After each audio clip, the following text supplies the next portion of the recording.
ఈరోజు ఉమ్మడి రంగారెడ్డి జిల్లా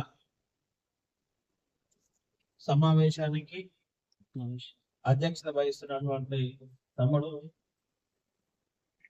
స్టేట్ జనరల్ సెక్రటరీ పుల్ల ధర్మేందర్ గారికి, ఈ సమావేశానికి ముఖ్య అతిథిగా వచ్చేటువంటి గౌరవనీయులు పెద్దలు బిఎస్పి రాష్ట్ర అధ్యక్షులు అన్న మంద ప్రభాకర్ గారికి, బిఎస్పి స్టేట్ జనరల్ సెక్రటరీ అన్న ఈశ్వరన్న గారికి, మైనా వింగ్ అధిపతి అక్క అనిత గారికి, ఈ సమావేశానికి ఇచ్చేసిన 3 జిల్లాల అధ్యక్షులకు, జిల్లా నాయకులు, జిల్లా ఇన్ఛార్జీలకు మరియు కాన్స్టిట్యున్సీ ప్రెసిడెంట్లకు మరియు అందరికి కూడా మనస్ఫూర్తిగా చేస్తాం.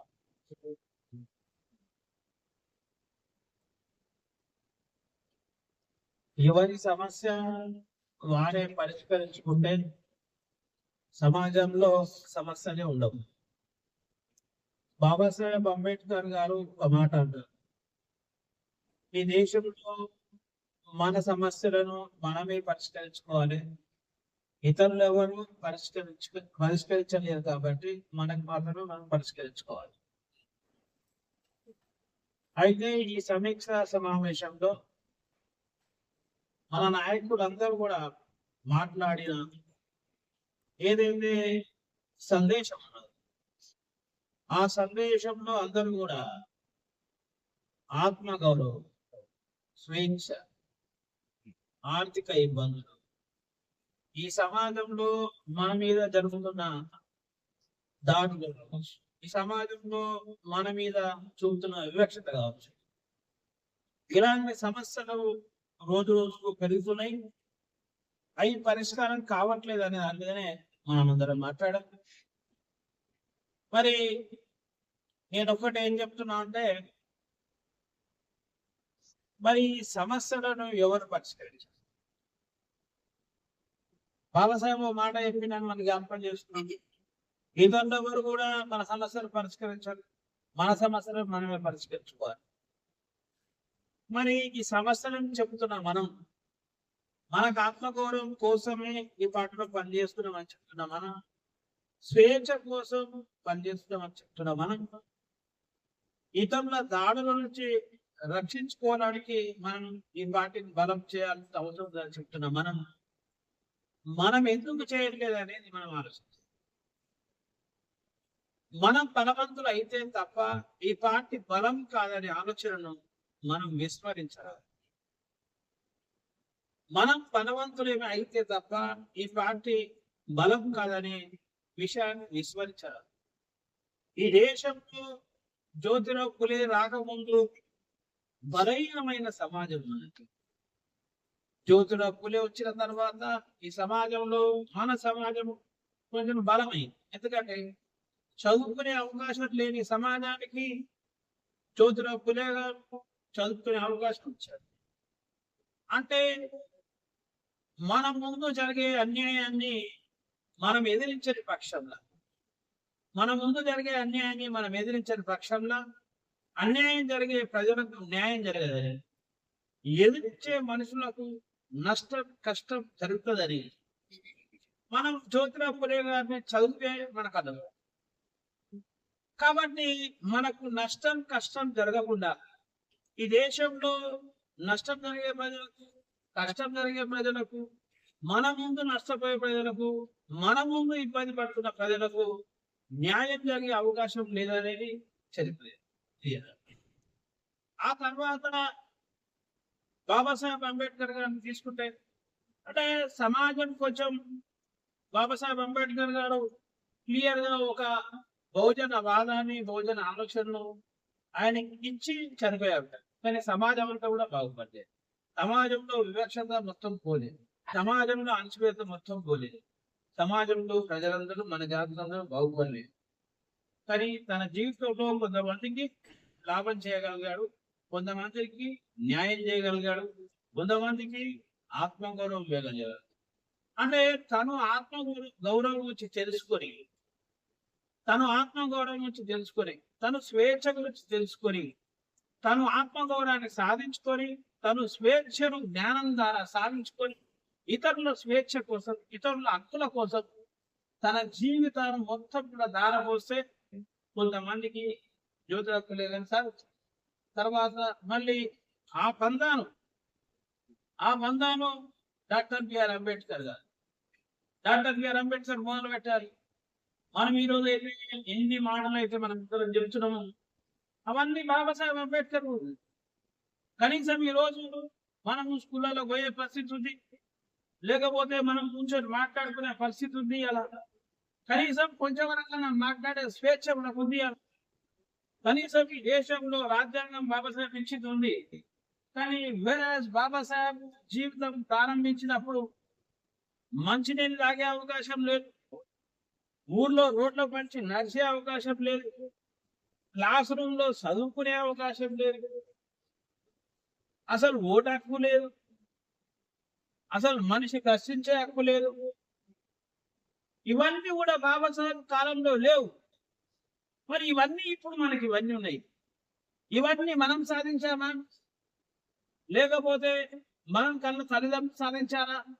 కాదు. బాబాసాహెబ్ అంబేద్కర్ గారు ఆనాడు ఈ దేశంలో కూడికి లేని వాళ్ళ ప్రజలను కన్వీన్ చేసి, పెద్ద పెద్ద రాజ్యాలు వెళ్ళిన వ్యక్తులను ఎదిరించి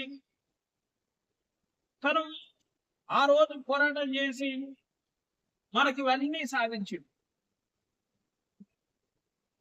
ఆర్థికంగా ఎప్పుడు కూడా బాబాసాహెబ్ అంబేద్కర్ ఇబ్బంది పడుతూనే ఉన్నాడు. కానీ తన పోరాటానికి ఎప్పుడు ఆర్థిక ఇబ్బందులు ఉన్నామని చెప్పి ఆపలేదనే విషయాన్ని, తన పోరాటాన్ని కొనసాగించడంలో ఎలాంటి వెనుకడుగు వేయలేదనే విషయాన్ని మనం మర్చిపోదు. బాబాసాహెబ్ అంబేద్కర్ అడ్వకేట్ గా, ప్రొఫెసర్ గా కూడా పనిచేశాడు. ఎందుకంటే ఈ సమాజం తను అర్థం చేసుకొని ఆర్థిక సహకారం చేయొచ్చు, చేయకపోవచ్చు, అయినా నా పోరాటం, నా ప్రజల కోసం నేను చేసే పోరాటానికి నేను నా జ్ఞానం ద్వారా ఈ ప్రజల కోసం ప్రయాణం చేయడానికి, జీవితం ఉండడానికి కొంచెమైనా సహకరించుకోవాలి, కొంచెమైనా సంపాదించాలని బాబాసాహెబ్ అంబేద్కర్ ఉద్యోగం చేసింది. ఆ విషయం కూడా మనం మర్చిపోవద్దు. తన కన్న పిల్లలను ఎప్పుడు కూడా వాళ్ళ భవిష్యత్తు గురించి ఆలోచన చేయలేదు. ఈరోజు బాబాసాహెబ్ అంబేద్కర్ వల్ల ఇక్కడ నేను బీటెక్ చదువుకొని ఒకనాడు సర్పంచ్ అయినా, ఒకనాడు కౌన్సిలర్ అయినా, ఒకనాడు ఒక కార్పొరేట్ అయినా, డిప్యూటీ మేయర్ అయినా, ఇప్పుడు ప్రభాకర్ అన్న బీటెక్ చదువుకొని గ్రూప్ సివిల్స్ రాసి ఈ రోజు ఈ నేషనల్ పార్టీకి ప్రెసిడెంట్ అయిన తమ్ముడు జనరల్ సెక్రటరీ అయ్యిండు, సారు ఉద్యోగస్తుడు అయ్యిండు. సరే, ఎంతో మంది ఇప్పుడు అక్క వచ్చింది, ఎంత మందిని తమ్ముడు అడ్వకేట్ అయ్యిండు. అంటే ఈ రోజు మనము ఇంత వ్యక్తిగతంగా అభివృద్ధి చెందడానికి ఇన్ని అవకాశాలు ఇచ్చిన బాబాసాహెబ్ అంబేద్కర్ తన పిల్లలకు మంచి తిండి కూడా వెళ్ళలేదు. బాబాసాహెబ్ అంబేద్కర్ పిల్లలు రక్తహీనతతో, తిండి లేకుండా చనిపోయారు. అయినా తన పోరాటాన్ని ఆపలేదు. ఒకవేళ బాబాసాహెబ్ అంబేద్కర్ తన కుటుంబాన్ని చూసుకోవాలనుకుంటే, భార్య పిల్లల్ని సుఖపెట్టాలనుకుంటే, బాబాసాహెబ్ ఉన్న జ్ఞానానికి పెద్ద లెక్కన ఇంట్లో బ్రహ్మాండంగా స్వాగతించే పరిస్థితి ఉంది. ఈ దేశంలో ఎవరికి లొంగినా తన కుటుంబం ఒక 10 తరాలు హాయిగా జీవించే అవకాశం బాబాసాహెబ్ అంబేద్కర్కి వచ్చేది. అంత ధనం ఇచ్చేవాళ్ళు. కానీ తన కుటుంబం ఒక్కటే బాగుపడుతుంది, తన భార్య తన పిల్లలు ఒక్కడే బాగుపడతారు. ఈ దేశంలో నా ప్రజలందరూ కూడా హీనమైన స్థితి ఉంటుంది. నేను ఒకవేళ వాళ్ళకు లొంగితే నా కుటుంబం ఇబ్బంది అయినా పర్లేదు, నా పిల్లలు చనిపోయినా పర్లేదు, కానీ నేను నా పోరాటం ఏ సమాజం అయితే నా జాతి ప్రజలకు ఇబ్బంది కలిగిస్తుందో, నా జాతి ప్రజలకు నష్టం కలిగిస్తుందో ఆ సమాజం మొత్తం కూడా వాళ్ళతో నేను వ్యతిరేకంగా పోరాటం చేసే తప్ప నా కుటుంబం కోసం కాంప్రమైజ్ కాను అని ఈనాడు మనం పిలుస్తున్న జాతి పిత గాంధీ అని మనం అందరం మాట్లాడుతున్నాం. ఆనాడు చాలా బలవంతుడు గాంధీ గారు. ఈ దేశంలో గాంధీ ఒక మాట చెప్తే ఎటువంటి అటు మళ్ళీ పరిస్థితి భారతదేశానికి. గాంధీ గారు ఒక మాట చెప్తే దేశంలో అందరూ ఏం చేయమంటే చేసేవాళ్ళు.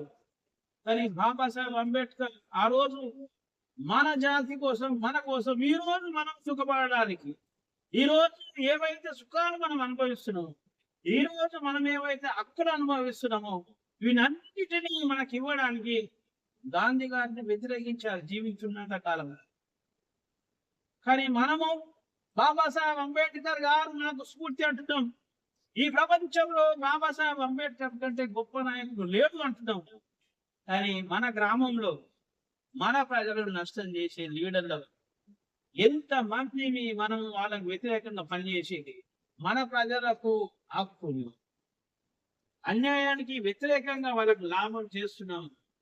మండల కాన్సెన్స్ కట జిల్లాల మనకెంత స్థాయి ఉంటే వెళ్తా, మనకెంత బలం ఉంటే వెళ్తా అనే దాని మీదనే ఈ సమాజం బలపడుతుంది, అనే దాని మీదనే ఈ సమాజం నిర్మాణం అవుతుంది, అనే దాని మీదనే మన ప్రజలు సుఖ సంతోషాలతో ఉంటారు తప్ప మనము కేవలం మాటలు మాట్లాడితే పని చేయకపోతే సాధ్యం కాదనే విషయం కూడా నేను స్పష్టం చేస్తూ, మీకు అందరికీ తెలుసు, అందరూ కూడా జ్ఞానవంతులు. ఇక్కడ ఎవరు జ్ఞానం లేని వాళ్ళు లేరు, సమాజంలో అవగాహన లేని వాళ్ళు లేరు.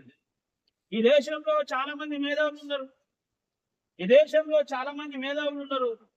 8 గంటలు, 10 గంటలు, 2 రోజులు, 3 రోజులు, 4 రోజులు బాబాసాహెబ్ అంబేద్కర్ గారి మీద, బహుజన సమాజ సిద్ధాంతం మీద మాట్లాడే మేధావులు ఉన్నప్పటికీ ఈ సమాజంలో వాళ్ళ వల్ల ఈ సమాజానికి మేలు జరిగిందనే విషయంలో మనం ఒప్పుకునే పరిస్థితి పరిపూర్ణంగా ఉండే అవకాశం లేదు. కానీ ఎవరైతే పని చేస్తారో పని చేయడం ద్వారా మనం అందరం చూస్తుంటాం. ఒక్కొక్క జిల్లాలో, ఒక కాన్స్టిట్యూన్సీ గ్రామాలలో ఒక లీడర్ గట్టిగా పనిచేయడం వల్ల ఆ ప్రాంతంలో మన ప్రజలకు రక్షణ దొరుకుతుంది. అంటే ఎవరైతే మనవాదులు మన సమాజాన్ని అంచివేసే ప్రయత్నం చేస్తున్నా వాళ్ళకి వ్యతిరేకంగా పనిచేసే వల్ల మన ప్రజలకు లాభం జరిగే పరిస్థితి. అట్లా బాబాసాహెబ్ అంబేద్కర్ తన జీవిత కాలం అంతా మన గురించి పనిచేశారు, ఎన్నో సాధించారు. 3000 సంవత్సరాల హక్కులు లేకపోతే బాబాసాహెబ్ అంబేద్కర్ తన జీవిత కాలంలో అన్ని హక్కులు సాధించారు. మరి మనం ఈ 10, 15, 20, 25, 30 ఏళ్ళుగా ఈ రాజకీయ ప్రయాణంలో ఇన్ని రోజులు పనిచేస్తే ఈ తెలంగాణలో మనం ఎందుకు రాజ్యాధికారాన్ని సాధించలేకపోతున్నాం అనేది మనం ప్రశ్న చేసుకోవాల్సిన అవసరం ఉన్నది. 3000 సంవత్సరాల చరిత్రను 30 సంవత్సరాల తిరిగా రాసిన బాబాసాహెబ్ అంబేద్కర్ వారసులమని చెప్తున్న మనము 30 సంవత్సరాల నుండి పనిచేసిన మనమందరము ఈ తెలంగాణ రాష్ట్రాన్ని ఎందుకు సాధించలేము, ఎందుకు ఇక్కడ రాజ్యాన్ని సాధించలేము అనే దాని మీద మనం ప్రశ్న చేసుకోకుండా మనకు రాజ్యం రాదు, మన ప్రజలు సుఖంగా ఉండదు. అదే మళ్ళీ మాధవన్ కాంశీరామ్ వరకు మనం వచ్చే వరకు మనం అందరం చెప్తాం కాంశీరామ్ గారి త్యాగం అంటే, కాంశీరామ్ గారి పని విధానమే ఈ దేశ అభివృద్ధికి, ఈ దేశాన్ని పాలించడానికి దిక్సూచన మనం చెప్తున్నాం. కాంశీరామ్ గారు సార్ ఒక మాట చెప్తాడు, ఎవరు పట్టించుకొని సమాజం కోసం ఈ బిఎస్పీ పార్టీని ఏర్పాటు చేసినామని చెప్పిన మాట వాస్తవమే. వాళ్ళందరినీ సమకూర్చిండు, కూడగట్టిండు, జ్ఞానం ఇచ్చిండు, వాళ్ళని ఏకచేసిండు. వాళ్ళకి ఎవరైతే నష్టం చేసిండో దేశంలో వాళ్ళ మీద పోరాటం చేసిండు, వాళ్ళకు ఒక రాజకీయ పార్టీని ఇచ్చిండు. అదే బిఎస్పీ పార్టీ. అదే ఆ ప్రజలను సమీకరణ చేసి ఏదైతే అమ్ముకుపోతున్న సమాజం అని మనం చెప్తున్నామో ఆ సమాజాన్ని అమ్ముడుపోని సమాజం చేసిండు. ఏదైతే పేదలకు మాత్రమే, డబ్బుకు మాత్రమే లొంగుతానో అది సిద్ధాంతానికి లొంగుతారని చెప్పి వాళ్ళని సిద్ధాంతాన్ని తయారు చేసి ఓట్లు వేయించి ఈ దేశంలో అట్టకు స్థాయిలో ఉన్న కులం వేరేలో చమార్ కులంలో ఉన్న పుట్టిన ఒక మహిళలు ఈ దేశంలో కులం కంటే కూడా మరి ఇంకా మహిళలు ఇంకా ఈ రోజుల్లో వివక్షత ఉంది. అట్లాంటి మహిళను ఎన్నో దేశాల కంటే పెద్ద దేశాలు, మొత్తం పెద్ద రాష్ట్రమైన ఉత్తరప్రదేశ్ కి అసలు మనువాదమే మొత్తం ఊపిరైన ఉత్తరప్రదేశ్ కి రాజులను జట్లను అందరినీ ఏకంగా ఓడించి రాజ్యాధికారాన్ని తీసుకురాగలిగాడు. అంటే కాంచనాంశం సాధ్యమైంది. అంటే ఎవరు పట్టించుకొని ప్రజలు లేఖం చేసి ఓట్లు వేపించి రాజ్యాధికారం సాధించరు. మరి మనకెందుకు సాధ్యమవుతుంది? అంటే ఎవరు పట్టించుకోలేని ప్రజలను ఆయన పట్టించుకున్నాడు కాబట్టి అది సాధ్యమైంది. ఎవరు పట్టించుకోలేని ప్రజలను మనం పట్టించుకోగలిగితే మనం తప్ప ఎవరు చేయరండి. మనము మనిషి 100 మందిని చేయగలిగామని మన జీవితంలో అందరికీ శక్తి ఉన్నది, మనసు లేదంటే అసలు కష్టాలు ఎవరున్నారండి ఈ సమాజంలో? కష్టాలు ఏమన్నారు? ధర్మేంద్ర ఒక మంచి మాట చెప్పిండు. ఏమన్నాడు? మన పార్టీలోకి వెళ్ళి ఆ పార్టీలోకి పోతాడు సుఖంగా ఉండాలి. ఎవరు సుఖంగా, ఎవడు సుఖంగా?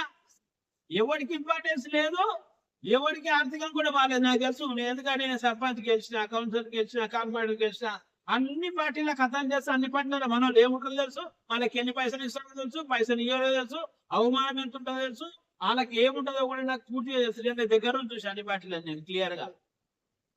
కాబట్టి అక్కడ ఏముండదు, మరి ఇక్కడేం నష్టపోతున్నది. నేనేమడుగుతున్నా మనందరినీ అంటే, ఇక్కడ ఉన్న అందరినీ కూడా వ్యక్తిగతంగా సమాజ పరంగా సక్సెస్ అవుతారా, వ్యక్తి పరంగా సక్సెస్ అయినా అంటే మనం లీడర్ ఎక్స్పోర్ట్స్ కానప్పుడు ఆర్థికంగా బాగుపడాలి.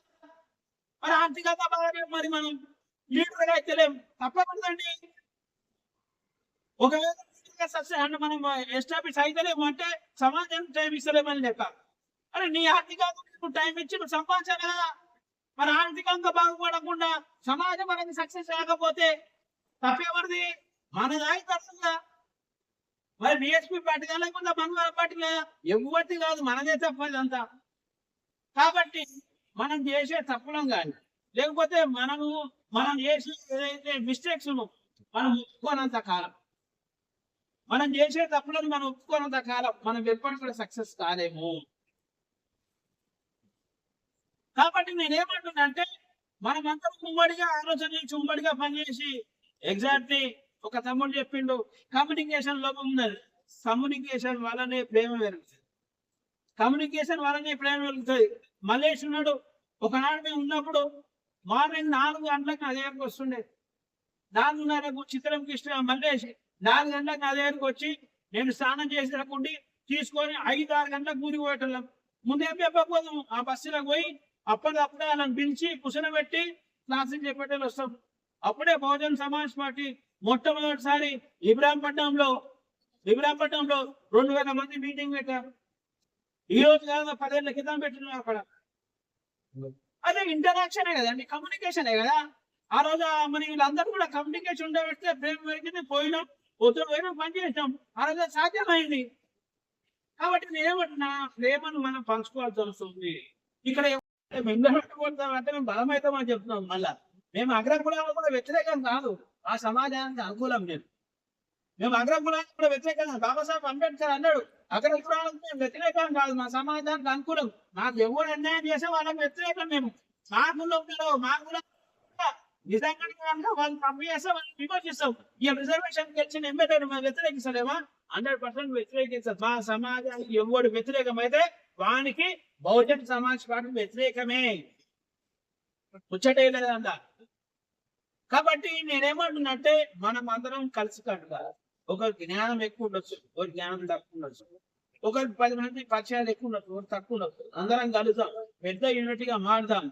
మారితే 100% కూడా మనం ఈ సమాజంలో మంచి మార్పు సాధించే అవకాశం ఉంటుందనే విషయం కూడా స్పష్టం చేస్తున్నాను.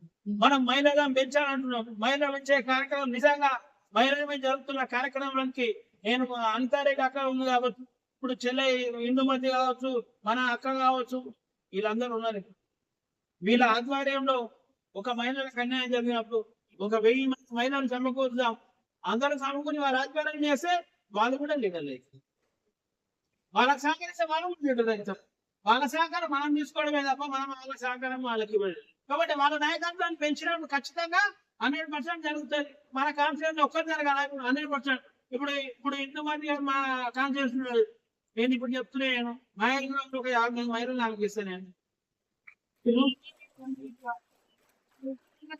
మనం చూస్తాం ఎందుకు ఆ 50 లీటర్ నాకు గొప్ప చెప్తే 100 లీటర్ ఆమె తయారు చేసుకుంటుంది ఆటోమేటిక్ గా అవకాశం ఉంది ఒకరు మాట్లాడితే మాట్లాడితే భయపడతారు ఆటోమేటిక్ గా కాబట్టి ఇక ఒక్కొక్కరు మనం ఇట్లా మన బలపడకపోతే మనకు సాధ్యమేదే కాదనే విషయం కూడా స్పష్టం చేస్తూ నేనేమంటున్నంటే మానసికంగా బలంగానే రోజులు మానసికంగా బలంగానే రోజులు ఆర్థిక సమస్యలు మనకు పెద్ద సమస్యగా మానసికంగా బలంగానే రోజులు ఆర్థిక సమస్యలు చాలా పెద్ద సమస్యలు కనబడతాయి ఒకవేళ మానసికంగా నువ్వు బలం అయితే ఆర్థిక సమస్యలే కావు బాబాసాహెబ్ అంబేద్కర్ మానసికంగా బాగా సిద్ధస్తుడు అయిండు కాబట్టి తన కుటుంబ సమస్య కూడా తనకు సమస్య కాలేనాడు కాంచీరామ్ గారు మానసికంగా సిద్ధపడ్డాడు కాబట్టి తన తండ్రి చావు కూడా ఆయనకు సమస్య కాలేదు కానీ మనకు అన్ని సమస్యలు ఉన్నాయంటే ముందు మానసికంగా మనం రాజ్యాన్ని సాధించడానికి సిద్ధపడితే 100% మనం రాజ్యాన్ని సాధించవచ్చు ఎందుకు సాధించలేమండి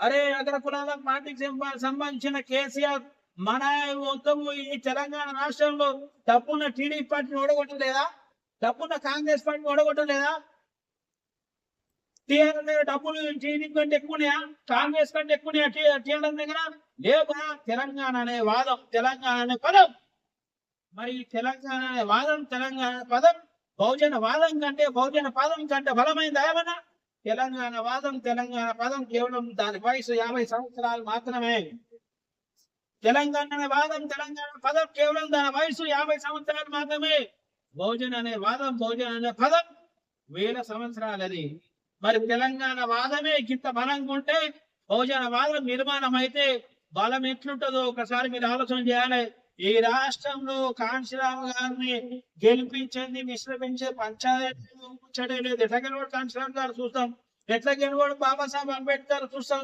100% 10,000 మంది మీటింగ్ మనం రంగారెడ్డిలో మనం అందరం చేయగలిగితే ఆటోమేటిక్ జరుగుతుంది ఇక్కడ 50 మంది ఉన్నాం మనిషి 5,000 అవుతారు ఇప్పుడు అందరికి మనసు పెట్టి పనిచేశారు అందరూ లేడా ఇల్లు మంది 100 మంది తీసుకున్నారా గ్యాస్ తీసుకున్నా లేడా సీట్లు తీసుకున్నా లేడా ఇక్కడనే 3,400 మంది అవుతున్నాం ఎప్పుడు మనం మనస్ఫూర్తిగా పని చేస్తే మన నాయకుడు కూడా బలంగా మన నాయకుడికి మనం బలంగా చేయాలంటే మన మనసులో పని చేసే అయితే లేకుండా కాదు కదా న్యాయవాది గారికి అధికారం రావాలి ఈ దేశంలో అంటే ఈ రాష్ట్రంలో అధికారం రాకుండా వస్తుందా రాదు కదా మన మాట బలంగా అంటే మనమే బలంగా చేయాల్సిన అవసరం ఉంటుంది మనమే జనాన్ని సమీకరించాలి మనమే జనాన్ని ఆర్గనైజ్ చేయాల్సిన అవసరం ఉంటుంది కాబట్టి మనం ఆర్గనైజ్ చేస్తే ఆటోమేటిక్ గా బలమే అవకాశం ఉన్నది కాబట్టి ఈ రాష్ట్రంలో చాలా మంది మన పార్టీలో చెప్పేటోళ్ళు కాంగ్రెస్ పార్టీ తర్వాత టీడీపీ వచ్చింది టీడీపీ తర్వాత టీఆర్ఎస్ వచ్చింది తర్వాత బిఎస్పీ వస్తుంది 100% వస్తుంది ఎందుకు రాదు మనం నిజంగా తిరగగలిగితే నిజంగా రామ్లోనే నిజంగా ఆ మండలంలో ఒక 500 మంది మీటింగ్ పెట్టగలిగితే ఇందుమతి గారు మీటింగ్ పెట్టగలిగితే లేకపోతే మల్లేష్ మీటింగ్ పెట్టగలిగితే ఆటోమేటిక్ రవీంద్ర నాయక్ గారు మీటింగ్ పెట్టగలిగితే ఆటోమేటిక్ గా మనం అందరూ తిరిగితే ఆటోమేటిక్ గా లాభం జరిగే అవకాశం ఉన్నది రంగారెడ్డి జిల్లాలో నేను కానీ ధర్మేందర్ కానీ 100% అక్క కానీ మేము ముగ్గురు 100% అన్నను ఓ రామ్లాల్ లేకపోతే జగన్ సహకారం తీసుకొని సీనియర్ నాయకులు సీనియర్ మరి వీళ్ళందరితో మరి వీళ్ళందరూ ఎవరైతే అందరి సహకారంతో 100% రంగారెడ్డి జిల్లాలో బ్రహ్మాండమైన నిర్మాణం పిఎస్ నిర్మాణం చేసి రాబోయే రోజులలో ఖచ్చితంగా గెలిచే వైపు కాంశీరామ్ గారు ఒక మాట చెప్తారు మీరు అందరూ గుర్తుపెట్టుకోవాలి పరివర్తన ఉద్యమం అవసరం అంటాడు అగ్రకులాలు సేవా ఉద్యమం చేస్తారు అంటాడు అగ్రకులాలు సేవా ఉద్యమం బహుజనది పరివర్తన ఉద్యమం సేవా ఉద్యమం అంటే ఏం లేదండి ఒక పూట అన్నం ఇవ్వడం సేవా ఉద్యమం అంటే ఏం లేదు ఒక పూట అన్నం ఇవ్వడము పరివర్తన ఉద్యమం అంటే ఒక పూట అన్నం సంపాదించుకుని ఇవ్వడము బహుజన సమాజ్ పార్టీ పరివర్తన ఉద్యమం చేస్తారని కాంశీరామ్ గారు చెప్తారు అగ్రకులాలన్నీ కూడా సేవా ఉద్యమాలే చేస్తాయి మీరు చూడండి బియ్యం ఇస్తాంటే గ్యాస్ ఇస్తాంటే కరెక్ట్ ఇస్తాంటే ఇవన్నీ ఇస్తాంటే ఈ సంపాదించుకునేటట్టు మేము చేస్తామని ఎప్పుడు చెప్పారు అవరు కానీ కాంశీరామ్ గారు ఎప్పుడు బిఎస్పీ ఎప్పుడు పరివర్తన ఉద్యమం టిల్ లాస్ట్ పర్సెంట్ అభివృద్ధి చెందే వరకు చెప్పారు క్లియర్ గా రాజ్యాధికారమే ఫైనల్ కాదు రాజ్యాధికారమే ఫైనల్ కాదు పరివర్తన ఉద్యమం ఫైనల్ అంటాడు అంటే రాజ్యాధికారం అందరు బాగుపడ్డారు కదా ఉత్తరప్రదేశ్ లో రాజ్యాధికారం వచ్చింది అందరు బాగుపడ్డారు కదా నేను చాలా సందర్భాలు కావాలి రెడ్డిలు ఈ రాష్ట్రంలో 50 సంవత్సరాలు పాలించారు. రెడ్డిలో పేదలు లేరా? ఉన్నారు కదా. వెలుగులో 10 ఏళ్ళు పాలించారు. వెలుగులో పేదలు లేరా? ఈ దేశాన్ని బాగుపడుతూ 70 సంవత్సరాలు పాలిస్తారు. బాగున్న పేదలు లేరా? ఉంటారు. అంటే కాన్సెప్ట్ ఏమిటంటే ఒక్కసారి మన జనం బాగుపడది. మనది ముఖ్యంగా 70% జనము కనీసం ఒక 500-1000 సంవత్సరాలు పాలించాలి. అప్పుడు తప్ప మనం ఈ అగ్రకులాలకు సమానంగా రాలేము. కాబట్టి నీ ఉద్యమాన్ని నువ్వు కొనసాగింపుగానే కొనసాగించాలి. ఆ ఉద్యమే పరివర్తన ఉద్యమం అని చెప్పి కాన్సీరామ్ సార్ చెప్తారు. కాబట్టి మనం బలం పెరిగినాకే ఈరోజు మీరు చూడండి, టీఆర్ఎస్ ఎంతో పెడుతున్నారు. హైదరాబాద్ మీద వారు స్పందిస్తలేరు. కానీ బిఎస్పీకి ఏంటి 5,000 మంది కనుక మనం ర్యాలీ చేయగలిగితే కాంగ్రెస్ పునాదులు అందుతాయి. మొత్తము అనుకూలంగా పని చేయగలిగితే. కాబట్టి అందరం నేను రంగారెడ్డి జిల్లా లీడర్లకు అందరికీ నేను రిక్వెస్ట్ చేస్తున్నా, అందరం మనస్ఫూర్తిగా కలిసి పనిచేద్దాము. నా సహకారం ఉంటుంది 100%. మీ అందరి సహకారం కూడా మా ఇద్దరికి కావాలి. నాకు ధర్మేందర్ 100% ఈ రంగారెడ్డి జిల్లాను బ్రహ్మాండమైన జిల్లాగా, బలమైన జిల్లాగా, ఉమ్మడి జిల్లా 100% తీర్చిదిద్దాం. మనమందరం కలిసి పని చేద్దాం. ఇక్కడ వయసులో ఎక్కువ తక్కువ ఉండొచ్చు అండి. ఎవరు గెలిచేవాడు గెలవచ్చు, కానీ అందరం సమానమే. ఎవరు ఎక్కువ తక్కువ పని చేస్తారు, ఎవరి పరిస్థితిలో కూడా వాళ్ళు చేస్తారు. కాబట్టి ఒక సమస్యను మన సమస్యగా స్వీకరిద్దాం. ఒక సమస్యను మనం పరిష్కరించే విధంగా మాట్లాడదాం. ఎందుకు ఉద్యోగాలు చూపిస్తారు. ధర్మేందర్ అన్నట్టు రంగారెడ్డి జిల్లాను మన ఎంప్లాయీ మీటింగ్ పెడదాం. అంత కన్వీన్ చేయగలుగుతాడు ప్రభాకర్ ఎంప్లాయీస్. రంగారెడ్డి కూడా 100 మంది 200 మంది మీటింగ్ మన ఎంప్లాయీస్ మీటింగ్ ఏర్పాటు చేసి అన్నట్టు మనం ముఖ్యంగా నిలుస్తాం. పిచ్చి వాళ్ళతో పేదలు పని చేస్తారు, వాళ్ళు తీసుకుంటారు. అది మనం సాధ్యం చేద్దాం. అది ఎందుకు సాధ్యం కాదు? 100% అయ్యే అవకాశం ఉంది. కాబట్టి నేను ఒకటే మీ అందరికీ చెప్తున్నా, తెలంగాణలో 2028లో బహుజన రాజ్యం మనం తీసుకొచ్చే వరకు విశ్వసించే లేదు. నేను అన్నగారికి ఒకటే రిక్వెస్ట్ చేస్తున్నా, అన్న మన పార్టీలో 3,000 మంది లీడర్ లేరా? 3,000 మంది లీడర్ లేరా? మనకు 3,000 మంది లీడర్ బిఎస్పీలో 3,000 కాదు 5,000 6,000 ఉన్నారు. ఒక్కొక్క 10 మందిని తీసుకొచ్చిన 1,00,000 మంది మీటింగ్ బిఎస్పీని తెలంగాణలో ఏర్పడుతుంది. ఆ 1000 మందిని 2,000 మందిని 3,000 మందిని మనం పర్సనల్ గా కలిసి రిక్వెస్ట్ చేసి బతిలాడి కన్విన్స్ చేసి, అయ్యా మీరు కేవలం 200 300 లేకపోతే 50 మంది 20 మంది 30 మంది మీరు తీసుకురాదని ఒక 5,000 మందిని డిస్టర్బ్ చేసి మనం కలవగలిగితే, బతిలాడగలిగితే, రిక్వెస్ట్ చేయగలిగితే, కన్విన్స్ చేయగలిగితే ఈ రాష్ట్రంలో 1,00,000 మంది మీటింగ్ పెడతాము. కూడా ఖచ్చితంగా తెలంగాణలో బహుజన రాజ్యం ఆటోమేటిక్ వచ్చేస్తుంది. ఎందుకంటే 5,000 మంది కన్విన్స్ చేసాము, నాకు రాజ్యం రాదా? ఆటోమేటిక్ వచ్చే అవకాశం ఉన్నది. కాబట్టి నేను 100% నేను మాటిస్తున్నా. నాకు నేను మీకు 100% నేను సహకరిస్తాం. నాకు కావాల్సింది తెలంగాణలో రాజ్యమే. పదవులు కూడా లెక్క పెట్టేది ఏం లేదు. మా పదవుల పంచాయతీ కూడా ఈ బిఎస్పీలో పక్కన పెట్టి మనం అందరం కలిసి ఏ పదవి ఉంటే ఏమవుతుందండి? రాజ్యం రాకుండా ఏమవుతుందండి? ఏమైతుంది? 1,00,000 మంది మీటింగ్ పెడితేనే రాష్ట్ర అధ్యక్షుడికి బలమైన విలువ. పెట్టకపోతే ఎక్కడ బలం ఉంటుందండి? కాబట్టి నేనేమంటున్నా, అందరం కలిసికట్టుగా పనిచేద్దాం. ఈ పదవులన్నీ ఆటోమేటిక్ గా వస్తాయి. సమాజం డిసైడ్ చేస్తుంది, సమాజం నిర్ణయించుకుంటుంది. ఏమంటారు? మనమందరం కలిసి పని చేయకపోతే జీవితకాలం లీడర్లు కూడా కాలేదు. మన సమాజంలో కూడా మన లీడర్లు కాలేదు. కాబట్టి రంగారెడ్డి జిల్లాలో అందరు లీడర్ కూడా ఎవరైతే పదవి పోయినాక తమ్ముడు అన్నట్టు, ప్రవీణ్ అన్నట్టు 10 పోయినాక పట్టించుకోలేదు. రవీంద్ర తమ్ముడు అన్నాడు 10 పోగానే ఎందుకంగానే అవి అవసరం లేదు. అరే అరుంధ నేను ఎవరికి స్థాయి తగ్గట్టు ఈ పిఎస్పీ పరిస్థితిలో ఇప్పుడు ప్రభాకర్ రాష్ట్ర అధ్యక్షుడు జీవితకాలం ఇంకా 10 ఏళ్ళు 20 ఏళ్ళు 30 ఏళ్ళు అయితే ఉండలేడు కదా. పోయిన తర్వాత 40 ఏళ్ళు అయిపోడు. ఇప్పుడు ఏదో జనరల్ అందరు ప్రజెంట్ అయితే మాకు ఉంటారు కదా, 10 మాకు జరుగుతుంటాయి. కాబట్టి మనము 10 పోయిందని బాధపడదు, 10 తక్కువైందని బాధపడదు.